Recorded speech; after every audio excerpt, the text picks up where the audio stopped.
Hey everybody, it's hwsteele and today is September 16, 2020. In this video, I want to pick up where I left off talking about W.D. Gann's 1923 book, The Truth of the Stock Tape, and I want to point something out to you. So let's go ahead and get to that. I will keep this video a bit shorter than the previous one. So let's look at it here. This was page 6 of Truth of the Stock Tape.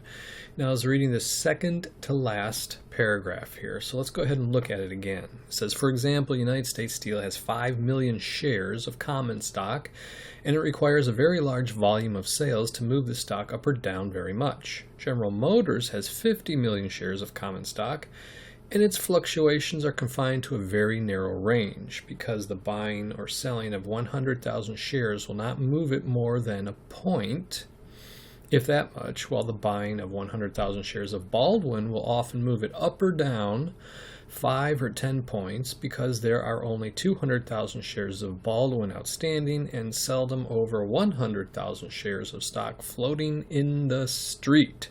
So what is Gann telling us here? Can you figure it out? Well, let's figure it out together. That is, unless you've already figured it out. I'm going to give you a hint. He uses the word floating and points. He's talking, among other things, about floating the decimal point. Okay? So we can see that here because he's talking about 5 million shares and then 50 million shares, which is, it's the same number, the number 5, just with an extra 0 added. So in other words, you can consider it floating the decimal point.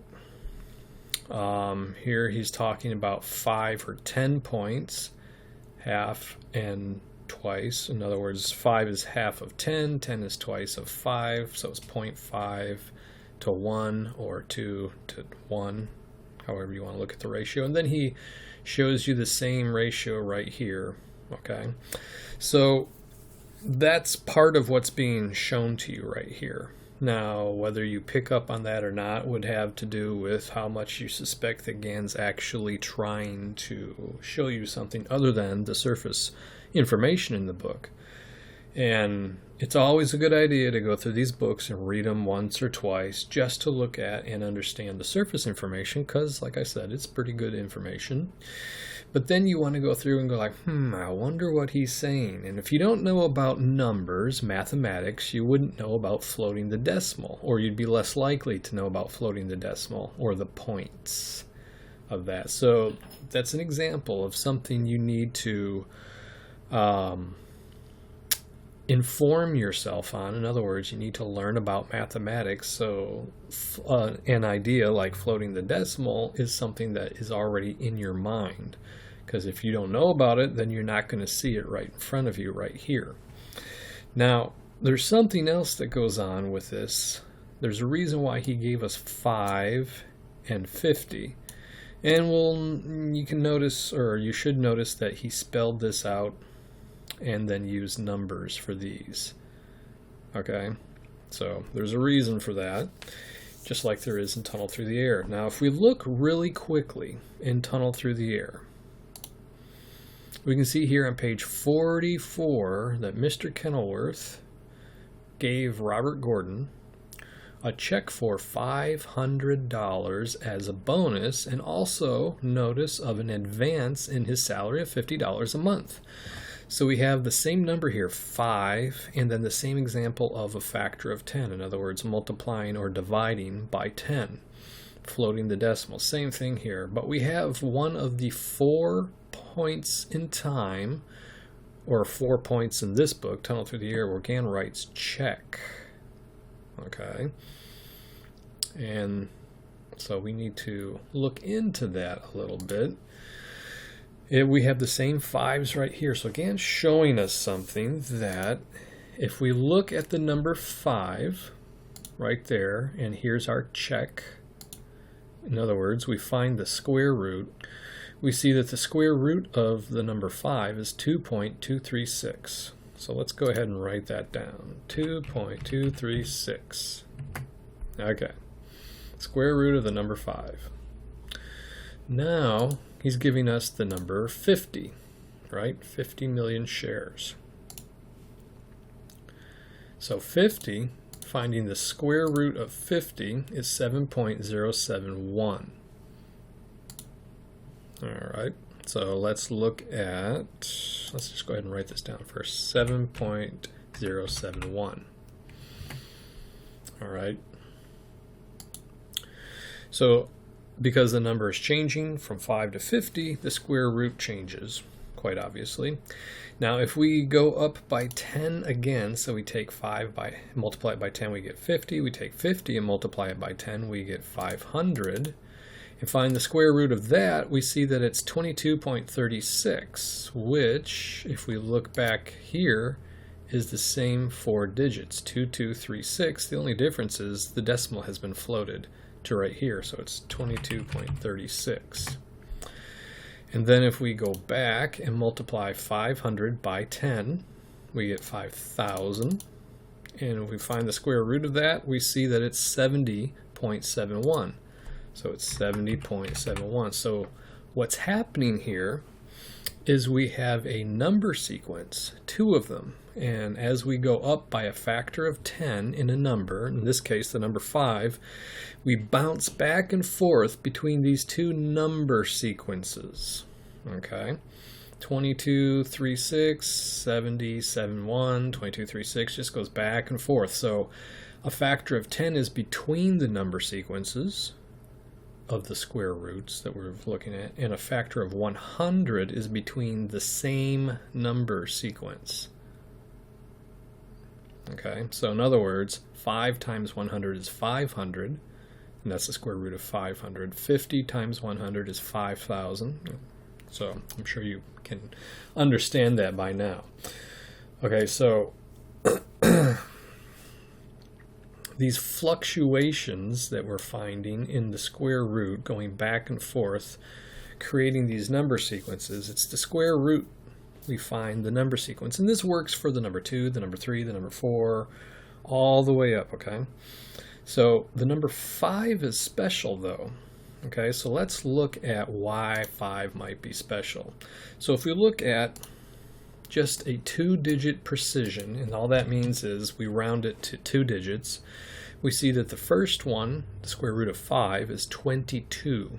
It's 2.2, but it rounds to the number 22, whereas the square root of 50 rounds to 7.1 or 71. So if you're familiar with tunnel through the air or truth of the stock tape, if you spent time studying that, you know that both the number 71 and 22 are very, very important.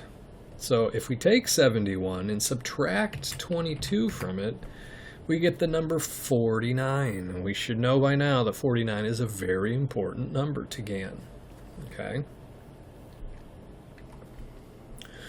So if we increase the precision from 2 digits, which gave us the number 22 and 71, and consequently, after a little bit of mathematics, 49, the differences are so important, we'll find that there's something else going on here. So let's take 707 and subtract out 224. And the difference between the two is 483. Does that number ring a bell to you? The square of 22, in other words 22 times 22, is 484. So the number 5's square roots, the 2 square root sequences that the number 5 creates with the factor of 10,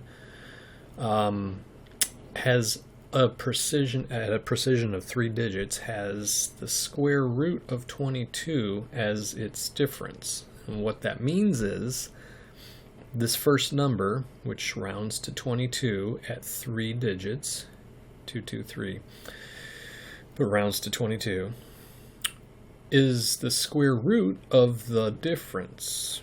Hopefully you understand that. If not, go ahead, pull out a calculator, play around with it, and I think it will become clear to you very quickly.